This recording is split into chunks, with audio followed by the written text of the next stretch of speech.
Salut tout le monde, j'espère que vous allez bien, ça fait longtemps que j'ai pas sorti de vidéo comme ça. J'ai vu que la vidéo sur l'armée avait beaucoup fonctionné, donc j'ai demandé si vous vouliez un épisode 2 et vous m'avez dit oui, parce qu'il y a une continuité à tout ça, je vais vous expliquer dans cette vidéo.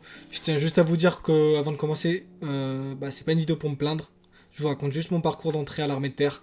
C'est la suite de la vidéo qui s'affiche ici ou en description. J'ai tout écrit déjà aussi, je préfère vous préciser du coup. C'est normal, il y aura pas beaucoup d'impro je pense. Mais c'est pas pour eux, c'est pour ne pas oublier d'éléments. Donc voilà. Durant la période de confinement, j'ai pris le temps d'appeler mon adjudant du CIRFA afin de lui demander s'il y avait du nouveau par rapport à la visite médicale concernant mon épaule qu'on m'avait demandé de faire lorsque j'ai passé mes examens de santé à Nancy. Que vous devez être au courant si vous avez regardé la saison 1, l'épisode 1, parce que j'ai une plaque en titane dans le bras. Vous allez tout savoir dans l'épisode 1, alors cassez pas la tête. Mon adjudant m'a répondu que dès qu'il aurait une date, il m'appellerait et ensuite il bloquerait la date pour moi. J'ai directement répondu non, bloquez la date et ensuite appelez-moi car je suis disponible tout le temps. On a ensuite raccroché, j'ai répondu ça car ça prend toujours minimum un mois avant de donner une date. Ce qui est vrai en fait. Dans tout, à chaque fois, il faut attendre, tu vois. Et devinez quoi? La bonne surprise que j'ai eue, c'est que le lendemain matin, il m'a appelé pour me dire qu'il m'avait bloqué une date pour le dimanche, lundi et mardi, pas la semaine qui suit, mais la semaine d'après. Mais ce que je vous ai pas dit, c'est que j'avais trouvé un travail en usine pour une durée d'un mois. Et disons que lorsque je leur ai dit que je ne serais pas présent au travail pendant une durée de 2 jours, lundi et mardi du coup, ils m'ont gentiment mis à la porte. Mais bref, c'est une autre histoire, ça. Qui est en fait pas si compliqué, c'est juste ça, hein, je me fais têche.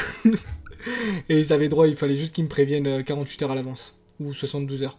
Ce qu'ils ont fait. Hein. Bon, j'avais un rendez-vous au CIRFA durant la semaine qui suit pour avoir mes billets de train et je lui demande, je devais aller à l'hôpital militaire afin de faire un contrôle par rapport à mon épaule et vous êtes pas prêt par rapport à ce qu'il m'a répondu. Car il m'a répondu un truc trop bizarre. Il m'a répondu que j'ai été mis inapte temporaire pour une durée d'un mois dans mon dossier. Mais en gros, c'est trop bizarre parce qu'en fait, par rapport à ma plaque en titane, ok, ça je comprends, la visite médicale, j'aurais dû la faire, je comprends, mais en fait là, c'était juste une inapte temporaire pendant une durée d'un mois. Ce qui est trop bizarre, en fait, ça m'a juste fait perdre du temps, mais bref. À croire que la plaque en titane elle va disparaître en un mois. Mais bref, on n'est pas là pour discuter de ça. Voilà, ça vous êtes au courant. Ensuite, je me suis présenté le dimanche comme convenu cette fois-ci à Vincennes. Je dis cette fois-ci car la première fois, je l'ai passé à Nancy. Vers la première vidéo. Tout s'est passé comme la première fois, sauf qu'on avait des masques et on devait respecter certaines règles d'hygiène en rapport avec le Covid, ce qui est normal. Je me suis retrouvé dans une chambre où il n'y avait que des mecs de 18-19 ans, moi j'ai 22 ans là, qui faisaient leur test pour devenir pilote d'avion dans l'armée de l'air. Bref, j'ai pas du tout accroché avec eux, et ça c'est clair, j'ai pas du tout accroché avec eux, ils étaient imbus de leur personne, donc j'espère que vous êtes pas comme eux, sinon je vous aime pas, clairement. Ah oui. On devait ramener nos propres draps, oreillers, couvertures. Du coup, vous imaginez la valise qu'on se traballait. C'était n'importe quoi. On avait tous deux valises et tout. C'était n'importe quoi. Je discute avec les gens qui étaient présents pour faire les tests afin de me sociabiliser. Car c'est ce qu'il faut faire. Et je rencontre quelques personnes qui devaient uniquement effectuer les tests sportifs et l'entretien comme moi. Car rappelons-nous que j'ai déjà passé la visite médicale et les tests psychotechniques. Vidéo 1, normal. Je discute avec eux. Et ils me disent tous qu'ils rentrent lundi après-midi. Sauf qu'on se rappelle qu'on m'avait bloqué dimanche, lundi, mardi. Après l'entretien, ce qui après réflexion, me semble logique et normal. Donc j'ai essayé d'en savoir un peu plus le dimanche, mais rien. Donc lundi, première heure, j'ai réussi à avoir des nouvelles et ils m'ont dit que je rentrerai l'après-midi. C'était plutôt cool à savoir. On se retrouve le lundi matin, après le petit déjeuner. Je suis en tenue de sport et je dois effectuer le luc léger, les tractions et les squats. J'ai commencé le luc léger. Je me suis donné à fond, tellement à fond que j'ai vomi, ce qui est normal. Non, c'est pas normal, mais je me suis donné à fond quoi. Du coup, j'ai vomi. Et je vous dis ça parce qu'en fait, je me suis donné à fond et c'est ce que vous devez faire aussi. Quitte à trébucher, à tomber, tellement que vous vous êtes donné à fond d'épuisement en fait, donnez-vous à fond. C'est le luc léger, les tests sportifs pour l'armée, vous avez droit qu'à un essai. Donc on se donne à fond directement et voilà. Mon résultat pour le luc léger c'est palier 8 et 45 secondes. Je voulais viser les 9 mais j'ai pas réussi, c'est pas grave. J'ai ensuite fait les tractions basiques. J'ai fait 12 ou 13 tractions, sincèrement j'hésite mais pas grave, c'est la même. Et pour finir j'ai fait des squats et j'ai été une grosse merde car j'en ai fait 48 en 1 minute et tous les autres dépassaient les 50. Mais à l'entretien on m'a dit que c'était bien. Bref, c'était fini en ce qui concerne les tests sportifs, donc ça m'a allégé d'un stress, ce qui est vrai. L'après-midi, j'ai passé l'entretien avec un militaire. C'est pareil qu'un entretien d'embauche faut que tu dises pourquoi tu veux être militaire, etc.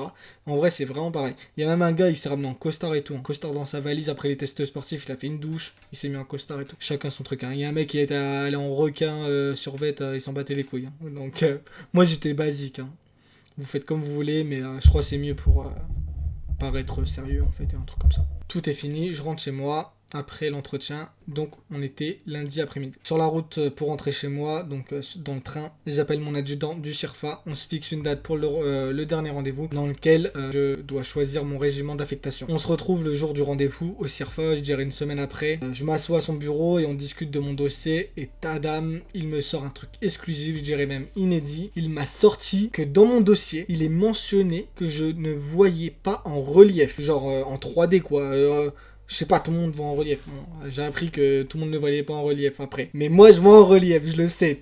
Jusqu'à mes 18 ans, tous les ans, je faisais mes tests pour les yeux. J'allais au médecin généraliste, je faisais mes dents, dentiste et tout. Je faisais tout, quoi. À aucun moment, on m'a dit que je voyais pas en relief. Hein. Donc, je pense que c'est une erreur. Je sais pas, c'est pas possible. Mais cette erreur m'a coûté très cher car cette connerie et le fait que j'ai un casier judiciaire de niveau 3 sur 4, bah ça m'a empêché de faire voilà les métiers. Il doit avoir au moins 200 métiers dans l'armée de terre. Et je dis ce nombre au hasard, mais bref, il y a au moins 200, 250, je dirais même. Et mon adjudant me dit que j'ai le droit de postuler uniquement dans 2 postes, qui sont artilleur et combattant du génie. 2 postes que je connaissais pas de base et que j'ai appris du coup sur le tas. Devant lui, j'étais sur le site de l'armée de terre, je regardais qu'est-ce que c'était en fait. Et j'ai regardé, combattant du génie me plaisait un peu plus que artilleur. Donc, ce que j'ai fait, c'est que je devais choisir 3 choix de régiment sur une liste qui m'était proposée. Donc, j'ai choisi combattant du génie dans les 2 premiers choix. Et dans le 3e choix, j'ai pris artilleur car c'est celui qui me tentait le moins. Et les régiments que j'ai choisis, premier choix, j'ai choisi Angers.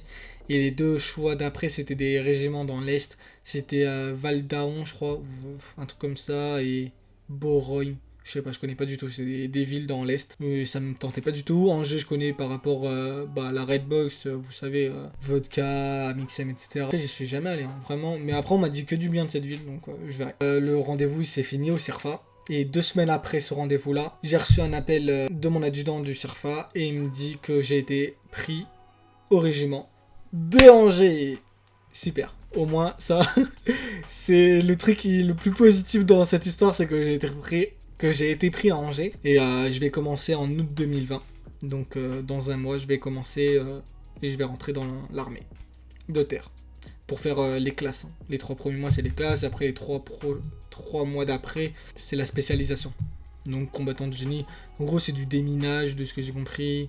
En fait, c'est les éclairs. On va avant les combattants. En fait, avant les soldats, on y va avant les soldats. Mais on est des soldats, mais en fait, on regarde s'il n'y a pas des mines sur les champs de bataille. En fait, je sais pas trop. Bon, je verrai bien. Donc, voilà mon parcours d'entrée à l'armée de terre, en espérant, bien évidemment, que vous n'aurez pas le même. Voilà, c'est bon, j'arrête de lire. Donc voilà, ça c'est mon parcours d'entrée, hein, comme vous l'aurez compris. Tout s'est pas passé comme la majorité. J'ai un parcours assez bizarre. Mais vous, ça se passera bien, j'en suis sûr. Donnez-vous à fond pour les tests sportifs. Les tests psychotechniques, ne stressez pas, vraiment c'est bidon. Entraînez-vous par contre sur l'application. C'est important. Entraînez-vous sur l'application car ça peut vraiment vous aider une fois sur place. Et les tests d'anglais, vous entraînez pas, dans tous les cas c'est trop dur. même les bilingues, ils arrivent même pas à avoir 150 réponses sur 150 réponses. C'est n'importe quoi, hein, c'est vraiment trop dur. Et du coup voilà, c'est tout ce que je peux vous dire. Donc passez des bons tests sportifs, des bons tests psychotechniques, passez un bon entretien. Et voilà, que tout se passe bien, une bonne visite médicale aussi. Et voilà. Donc, c'est la fin de la vidéo. Je vous dis au revoir. Abonnez-vous. N'oubliez pas de vous abonner, c'est important. Lâchez un like. Et abonnez-vous. Lâchez un like. Et mettez des commentaires. Dites-moi aussi si vous pouvez me dire qu'est-ce que c'est combattant du génie. Si vous avez un peu plus d'expérience que moi dans ce métier-là. Parce que j'ai pas d'expérience en fait. Mais plus d'informations par rapport à ce métier-là. Et voilà. Donc voilà, je vous laisse. Et